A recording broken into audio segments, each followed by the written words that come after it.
सबसे पहले तो इस अव्यवस्था के लिए आपसे माफी चाहते हैं। हम लोग जो यहाँ साथी हैं जनसुराज के या मेरे साथ जो काम करने वाले लोग हैं उनको ध्यान रखना चाहिए कि इतने लोगों को यहाँ इधर उधर और कभी लाइन नहीं है, कभी फैन नहीं है। तो हमारे लोगों की गलती है, उसके लिए माफी चाहते हैं आपसे। जैसा कि आप जानते हैं कि पिछले कुछ दिनों से बिहार बदलाव अभियान के तहत जनसुराज में मैं और मेरे साथी पूरे बिहार में घूमकर ये प्रयास कर रहे हैं कि जो अभियान हम लोगों ने छपरा में सिटार दियारा गांव जेपी के भूमि से शुरू किया है, उसका लक्ष्य ये है कि आज से करीब 50 साल पहले बिहार में व्यवस्था परिवर्तन के लिए, संपूर्ण क्रांति के लिए जो नारा, जो प्रयास जेपी ने दिया, उसके परिणाम स्वरूप देश के कई हिस्सों में सत्ता भी बदली और व्यवस्था भी बदली। लेकिन बिहार जहां से इस आंदोलन की शुरुआत हुई थी, उसकी स्थिति कमोबेश वही बनी हुई है जो 70 के दशक में। 70 के दशक के मुकाबले आपको कुछ ज्यादा सड़कें दिख रही होंगी, बिजली दिख रहा होगा, कुछ लोगों को तरक्की भी दिखती है। लेकिन जब मैं ये कह रहा हूँ कि स्थिति वही है जो 70 में थी, इसका मतलब ये है कि 70 के दशक में भी देश का सबसे गरीब, सबसे पिछड़ा, सबसे ज्यादा अशिक्षित, सबसे ज्यादा बेरोजगारी पलायन वाला राज्य बिहार ही था। और आज 50 वर्ष के बाद, सारी सरकारों के प्रयास के बाद, सामाजिक न्याय के नारे के बाद, सारे संघर्ष के बाद आज भी देश का सबसे गरीब और पिछड़ा राज्य बिहार ही है। ये बात हम लोगों ने पिछले 4-5 वर्षों में बताई है। सिर्फ ये नहीं बताया कि बिहार में समस्या क्या है, ये भी बताया कि इस समस्या से निकलने का रास्ता, उपाय क्या हो सकता है। जब लोगों को बात समझ में आई कि भाई ये भी एक तरीका है जिससे बिहार में एक नया विकल्प बन सकता है, नई व्यवस्था बन सकती है, तो बहुत बड़ी संख्या में लोग उस विचार को सुनकर, उस प्रयास को समझकर उससे जुड़े, जिसका नाम है जनसुराज। और 2-2.5 साल मैं खुद पैदल चल के हर गांव में गया।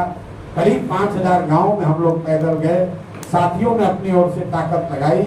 उसके परिणाम स्वरूप 2 अक्टूबर 2024 को इस पूरे प्रयास को दलगत स्वरूप दिया गया, जिसका नाम जनसुराज पार्टी है। और 2 अक्टूबर के बाद से पिछले 5-6 महीने में पूरी ताकत उस दल के संगठन को बनाने और उसके विस्तार में लगाया गया है। आज मैं आपको बहुत विश्वास और दावे के साथ कह सकता हूं कि बिहार में राजनीतिक संगठन के तौर पर जनसुराज से बड़ा संगठन कोई भी दल नहीं है। ये संभव है कि बहुत सारे लोग जो जनसुराज में जुड़े हैं वो सक्रिय नहीं है और वो विजिबल नहीं है। ये भी संभव है कि वो इतने बड़े नाम नहीं है जो आपको ध्यान आपका आकर्षित करे। लेकिन अगर संख्या के हिसाब से देखेंगे तो 1 करोड़ लोगों ने मिलकर इस दल को बनाया था। उसके बाद से हर महीने करीब 3 से 4 लाख लोग बजाबता 10 रुपया सदस्यता शुल्क देकर इसका प्राथमिक सदस्य बन रहे हैं। और आज ये संख्या, जनसुराज परिवार की संख्या करीब 1 करोड़ 25 लाख के आसपास है। इतने लोग पूरे बिहार में जनसुराज से जुड़े हैं। हम लोग का मानना है कि ये लोग बदलाव की चाहत रखने वाले लोग हैं। ये वो लोग हैं जो पिछले 30 वर्ष से विकल्प के अभाव में लालू के डर से भाजपा और भाजपा के डर से लालू को जो वोट देने की परिपाटी है, उससे निकलकर एक ऐसी व्यवस्था को बनाने में अपना हिस्सेदारी चाहते हैं जिसमें जाति पाति नहीं, हिंदू मुसलमान नहीं, 5 किलो अनाज नहीं, मंदिर मस्जिद नहीं, 400 रुपया के पेंशन के नाम पर समाज को न बांटा जाए, बल्कि यहाँ पर आमूलचूल परिवर्तन की एक व्यवस्था की जाए, जिसमें बिहार में बच्चों के लिए पढ़ने के लिए देश में सबसे अच्छी सुविधा बने। बिहार में अगले 1 साल में, इसको ध्यान रखिए, 1 साल में मजबूरी में किया जाने वाला पलायन निश्चित तौर पर रोक दिया जाए और यहाँ के बुजुर्गों को जो 60 वर्ष से ज्यादा उम्र के हैं, जिन्होंने पिछले 30-35 साल अपनी पूरी जवानी, अपना बचपन बिहार की कुव्यवस्था की वजह से बर्बाद जिनका हो गया, कम से कम 60 वर्ष से ज्यादा उम्र होने पर वो एक इज्जतपूर्ण जिंदगी जी सके, इसके लिए उनको 2000 रुपये महीने की व्यवस्था जरूर की जाए। इसी संकल्प के साथ इस अभियान को शुरू किया गया है और अभी बिहार बदलाव यात्रा के तहत मैं हर विधानसभा क्षेत्र में कम से कम 2 छोटी सभा कर रहा हूँ। उसी के तहत कल हम लोगों ने औराई में एक सभा की और दूसरी सभा सीतामढ़ी में कुकरी में की। आने वाले समय में आप ऐसी सभाओं की संख्या को बढ़ते हुए देखेंगे। इन सभाओं के जरिए लोगों को एक बार फिर से जन सुराज की क्या परिकल्पना है, ये विचार क्या है, गरीबी से निकलने का रास्ता क्या है, लोगों को मैं फिर से याद दिलवा रहा हूँ, उनको संकल्पित करवा रहा हूँ। इस अभियान में भी वोट नहीं मांगा जा रहा। हम ये नहीं कह रहे कि जन सुराज को वोट दीजिए।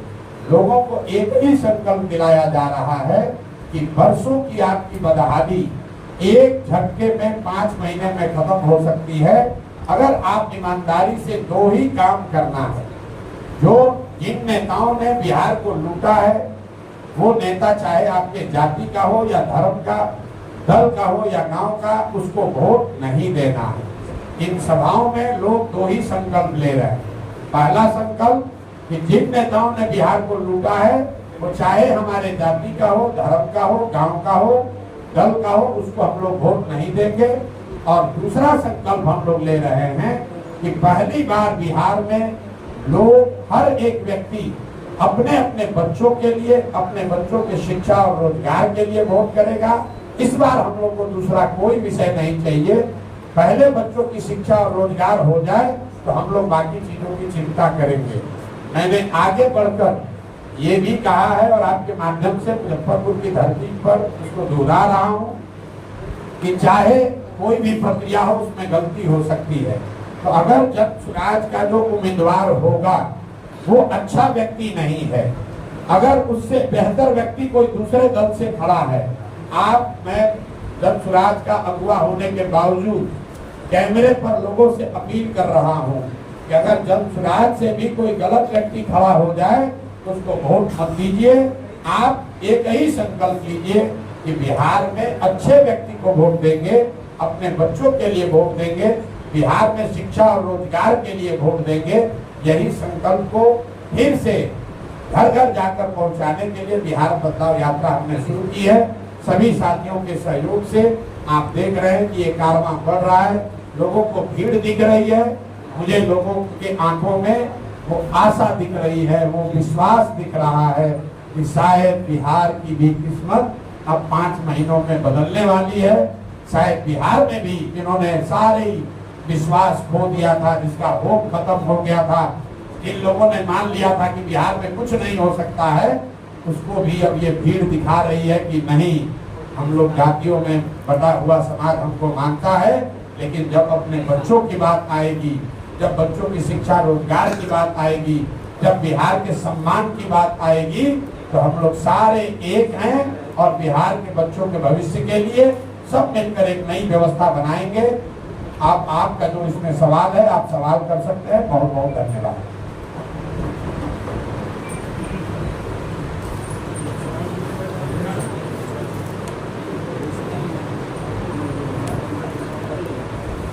सवाल नहीं है तो हम लोग आगे बढ़े। जी नहीं सर।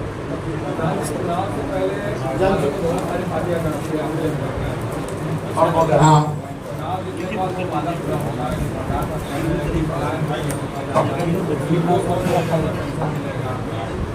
मेरे भाई, आप इतने दिन से पत्रकारिता करते हैं, हमको मालूम नहीं है, लेकिन अगर आप मुजफ्फरपुर में पत्रकार हैं तो मुजफ्फरपुर में कम से कम 1 महीना जो मैं गांव-गांव पैदल चला हूँ और यहाँ की सभाओं में मैं क्या कहता हूँ, आप जरा जाकर उसको भी सुनिए। मैंने कोई वादा ऐसा नहीं किया है कि क्या हो जाएगा। हम तो भाषण की शुरुआत में ही कहते हैं कि अगर आप मेरे बात पर भरोसा करके वोट करोगे तो जैसे आपके साथ पहले धोखा हुआ है, वैसे मेरे साथ भी धोखा हो सकता है। लेकिन अगर आप सही रास्ते पर चलकर वोट करोगे, हम तो मन से कहते हैं जिसको वोट देना है तो, क्योंकि बिहार में लोगों की लोकतंत्र की जो समझ है उस पर धूल जम गया है। लोकतंत्र में इसका महत्व नहीं है कि वादा तेजस्वी यादव कर रहे हैं कि प्रशांत किशोर कर रहे हैं। लोग वोट मोदी को दे रहे हैं कि जगन्नाथ को दे रहे हैं। महत्व इस बात का है कि आप वोट किस बात के लिए दे रहे हैं। वोट अगर आप मंदिर बनाने के लिए देंगे तो आपके बच्चों के लिए पढ़ाई नहीं होगा। वोट अगर आप जाति की जनगणना के लिए देंगे तो आपके बच्चों के लिए रोजगार नहीं होगा। वोट अगर आप बिजली के लिए देंगे तो बिहार में तरक्की की बात नहीं होगी, इसलिए बिजली का एक बल्ब लटकेगा। ये बात समझाई जा रही है। अगर पत्रकार होने के नाते 2 बरस 3 बरस देखने समझने के बाद आपको ये पता ही नहीं चला कि जन स्वराज का विचार और प्रयास क्या है, इसीलिए तो बिहार को सुधारने में इतनी मेहनत करने की जरूरत है। आप खुद को पत्रकार बता रहे हैं, दिन रात अपने को राजनीतिक विषयों पर चर्चा करने का पुरोधा बने हुए हैं, और आप ये भी नहीं ध्यान दे रहे हैं कि हम लोग कह क्या रहे हैं। जो कह रहे हैं उस पर सवाल कीजिए, जो नहीं कह रहे हैं अपने दिमाग में बनाए हुए हैं उस पर सवाल मत कीजिए। सीतामढ़ी में आप गए थे रेप पीड़िता से मिलने के लिए, क्या तुरंत भी जाएंगे? सीतामढ़ी में कल रात में गया था। नागपुर में जो घटना हुई है, विभत्स घटना हुई है, एक 11 साल की बच्ची के साथ 4 या 5 लोगों ने गलत काम किया, उसको पूरी तरीके से विभत्स तरीके से उसकी हत्या कर दी गई है। उससे मिलने गए थे। जहाँ तक बात पुणे की है, जिस दिन घटना हुई है उसी दिन BMCH में सबसे पहले जन स्वराज के लोग ही पहुंचे थे उस बच्ची के घर। उसी दिन यहाँ राज्य के जिले के सारे साथी गए, राज्य के लोग गए, जन स्वराज के अध्यक्ष गए, हम लोग राज्यपाल से मिले, और आगे हम लोग कल परसों में ये निर्णय भी कर रहे हैं, आपस में बैठ रहे हैं। ये जो रोजाना की घटना हो रही है, पुणे की घटना जो है वो सिर्फ रेप का मामला नहीं है, वो स्वास्थ्य विभाग की लापरवाही का मामला है। तो हम लोग ये तय करने जा रहे हैं कि इसके लिए जो मंगल पांडे जो यहाँ के स्वास्थ्य मंत्री हैं, सबसे पहले मंगल पांडे के खिलाफ आवाज प्रशांत किशोर ने उठाई है। हमने ये कहा है कि ये वही आदमी है, जब स्वास्थ्य मंत्री थे तब कोविड हुआ था, और आपने हमने देखा था कि कोविड के दौरान बिहार के लोगों की, यहाँ की स्वास्थ्य व्यवस्था की गलत की कमियों की वजह से क्या दुर्गति हुई थी। फिर यही आदमी बना हुआ है मुख्यमंत्री। जो पुणे की जो बच्ची थी वो 4 दिन यहाँ पर NMCH में रही, फिर जब उसको पटना रेफर किया गया है तो वहाँ पर लोग बता रहे हैं कि एम्बुलेंस में वो 4 से 6 घंटे तक वेट करती रही, वहाँ पर उसको एडमिशन नहीं मिला। तो मुझे लगता है कि जो दोषी हैं रेप के, उनको फिर वो लोग गिरफ्तार हुए हैं, कानून के हिसाब से उन पर कार्रवाई होनी चाहिए, लेकिन सबसे बड़ी कार्रवाई उन लोगों पर भी होनी चाहिए जिनकी वजह से उस बच्ची को चिकित्सीय सुविधाएं नहीं मिली, उसको जो सुविधा मिलनी चाहिए तो नहीं मिली, जिसकी वजह से उसकी जान गई। तो निश्चित तौर पर जन स्वराज में दल के तौर पर भी और हम लोग व्यक्तिगत तौर पर भी मंगल पांडे को बर्खास्त किए जाने के या उसके इस्तीफे की मांग कर रहे हैं। अगर ये नहीं हुआ तो जन स्वराज इसको आगे बढ़ाएगा, आंदोलन के तौर पर बढ़ाएगा। और आपको मालूम है, अगर हम इस विषय को हाथ में लेंगे तो हम सिर्फ कैमरा के लिए काम नहीं करते हैं, हम लोग उस परिवार से बात कर रहे हैं। अगर वो लोग लड़ाई लड़ना चाहते हैं, अगर वो लोग ये मानते हैं कि बिहार के स्वास्थ्य विभाग के PMCH के लोगों की गलती की वजह से उस बच्ची की मृत्यु हुई है, तो हम लोग जन स्वराज परिवार पूरी ताकत के साथ उनके साथ खड़ा होगा और मंगल पांडे को काम करना मुश्किल कर देंगे, उनका घेराव करेंगे, उनसे सवाल जवाब करेंगे। उनको ये बताना पड़ेगा कि क्यों ये गलती हुई, और अगर गलती हुई तो इसकी जिम्मेवारी तय की जानी चाहिए, वो अभी तक क्यों नहीं हुई है। प्रशांत किशोर जी, संभावी चौधरी ने आपसे सीधा आपको मैदान में आने की बात कही है समस्तीपुर से, और उन्होंने सीधा आपको चैलेंज किया है। सबके बातों का जवाब देना जरूरी नहीं है। रह गई बात समस्तीपुर की, तो भाई जन स्वराज और प्रशांत किशोर समस्तीपुर से अकेले नहीं 243 सीट पर चुनाव लड़ रहे हैं। जिसको जितना दम है, जिनका नाम ले रहे हैं उनको, उनके पिताजी को, उनके पिताजी के नेता को, जिसको जितना दम है। हम तो हरनौत में गए और वहां पर उनके गांव में घुस के बताया कि यहाँ पर भी तुमने अपने लोगों के साथ कुछ नहीं किया है, अपने लोगों को कुछ उनके लिए विकास के लिए काम नहीं किया है। तो प्रशांत किशोर और दत्त सुराज के लोग किसी से डरने वाले नहीं है। जिसको दम हो वो आए और क्षेत्र में आजमा ले। न हम राघोपुर जाने से डरते हैं, न हरनौत कल्याण बिघा जाने से डरते हैं, न सिवान में जाकर लोगों को बताने में घबराते हैं कि मंगल पांडे किस तरह के स्वास्थ्य मंत्री हैं और लोग उनके बारे में क्या सोचते हैं। अच्छा, दलित है, इसका भी उन्होंने आरोप लगाया कि दलित हूँ इसलिए मुझे प्रताड़ित करने का प्रयास किया जा रहा है। भाई देखिए, ऐसा है